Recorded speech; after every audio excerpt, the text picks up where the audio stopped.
Adieu, mon amour irrésistible auteur. Gorge Quillier chapitre 2 Le malaise le point de vue de Scarlett. Autre chose?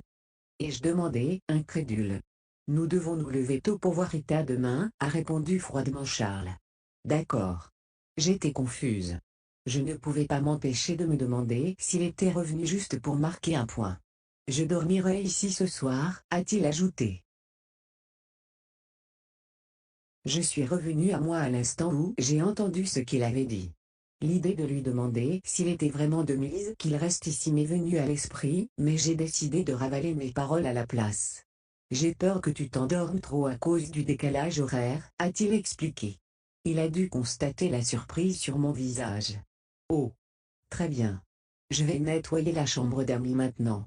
À peine avais-je fini de parler que je me suis retourné et que je me suis dirigé vers ma valise, prête à partir avec elle. Mais à ce moment-là, Charles s'est approché de moi et m'a bloqué le passage. Pourquoi est-ce que tu m'évites? J'ai replongé mon regard dans ses yeux froids et lui ai rappelé, je ne fais que suivre tes ordres. C'est toi qui m'as demandé, il y a 3 ans, de garder mes distances avec toi. À peine ai-je prononcé ces mots qu'il s'est lentement dirigé vers moi, une pointe de colère dans le regard. Tu restes ici. Ces mots m'ont fait perdre ma prise sur ma valise, la faisant tomber au sol. Il s'est alors rapproché, et mon cœur a commencé à battre de plus en plus vite. À ma grande surprise, il est passé devant moi et s'est assis sur le canapé. Là, il a déboutonné sa chemise et s'est mis à l'aise. Je vais dormir sur le canapé, a-t-il dit platement. Je n'ai pas pu m'empêcher de me frapper la tête et de me gronder pour avoir été imaginative. Une pensée que Sean venait de me traverser l'esprit. Sans ajouter un mot, j'ai ramassé ma valise et l'ai mise de côté. Tournant le dos à Charles, je l'ai entendu enlever ses vêtements et ouvrir l'armoire pour en prendre de nouveau. Un moment plus tard, il est enfin entré dans la salle de bain. 3 années s'étaient écoulées depuis notre mariage. L'homme de mes rêves, mon mari légal, était à présent à quelques mètres de moi. Quoi qu'il soit dans la salle de bain, son odeur flottait toujours dans l'air. Il sentait si bon, et j'avais des papillons dans l'estomac. Je me suis dirigé vers le chevet du lit et me suis allongé. Je me suis couché sur le côté, le corps recroquevillé, et j'ai écouté le bruit de l'eau qui coulait de la salle de bain. Quand le bruit s'est enfin arrêté, j'ai rapidement fermé les yeux en faisant semblant de profondément dormir.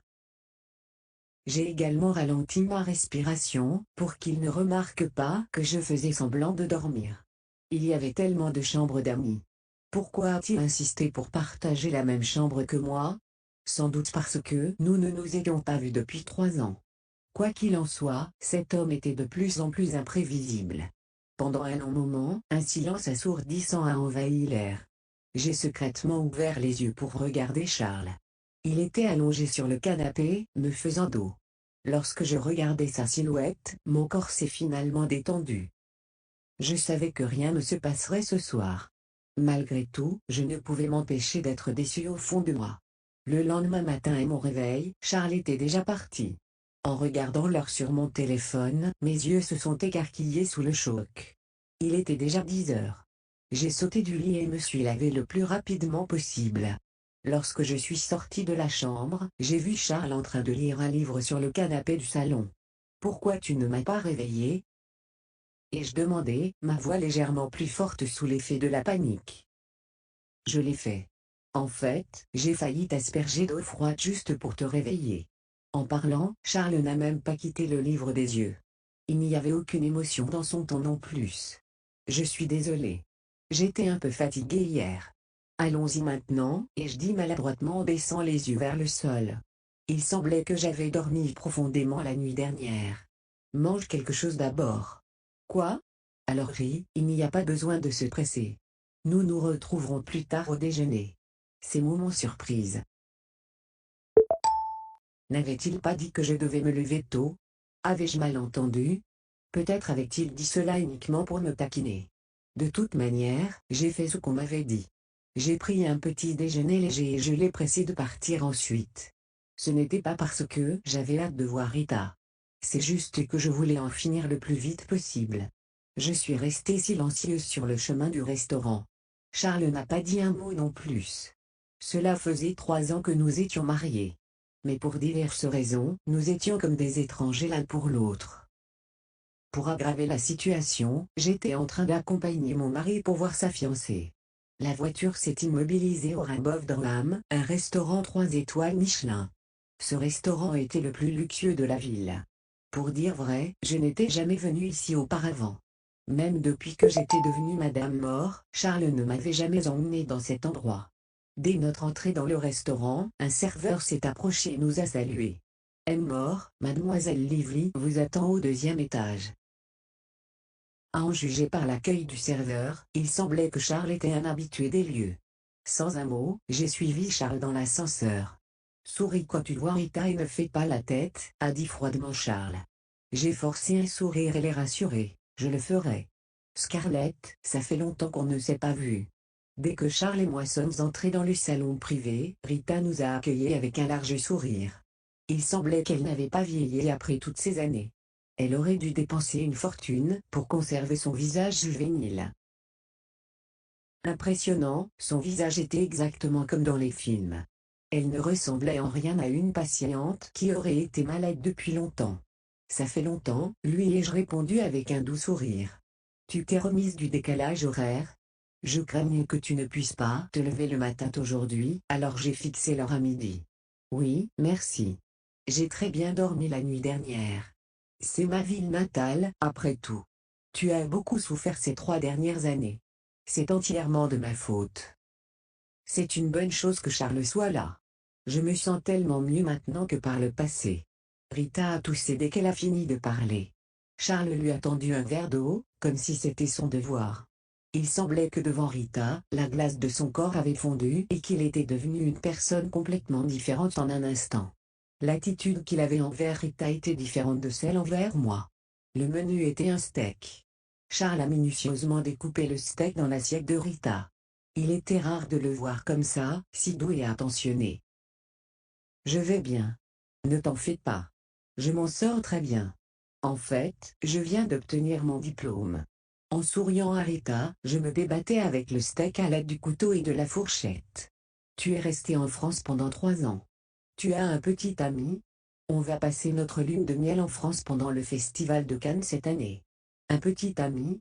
En tant qu'une madame mort dévouée, je n'avais jamais envisagé la possibilité de sortir avec un autre homme alors que j'étais encore mariée. Pour une raison ou une autre, j'avais encore une lueur d'espoir pour Charles. Oui effectivement. J'ai rencontré un homme là-bas. Il est artiste. J'ai aussitôt pensé à un type que je pourrais lui présenter. Comme l'avait dit Charles la veille, je devais rassurer Rita. Je l'ai vu du coin de l'œil. Il découpait le steak.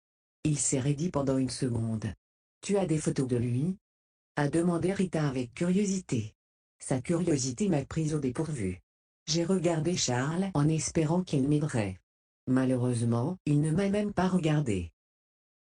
Eh bien, nous sommes sortis que 2-3 fois, je n'ai pas enregistré sa photo sur mon téléphone, et je raisonnais avant de continuer à couper mon steak. Est-ce qu'il a un compte Facebook? Peut-être qu'il y poste des photos. Je veux le voir, a insisté Rita. Il semblait qu'elle n'avait pas l'intention de laisser tomber le sujet, tant qu'elle n'aurait pas vu l'homme elle-même. Laisse-moi vérifier. Tout en parlant, j'ai sorti mon téléphone pour trouver un camarade de classe que je pouvais faire passer pour mon rencard imaginaire. La première personne qui m'est venue à l'esprit était Pierre. Lui et moi entretenions une bonne relation, donc mon plan pouvait fonctionner.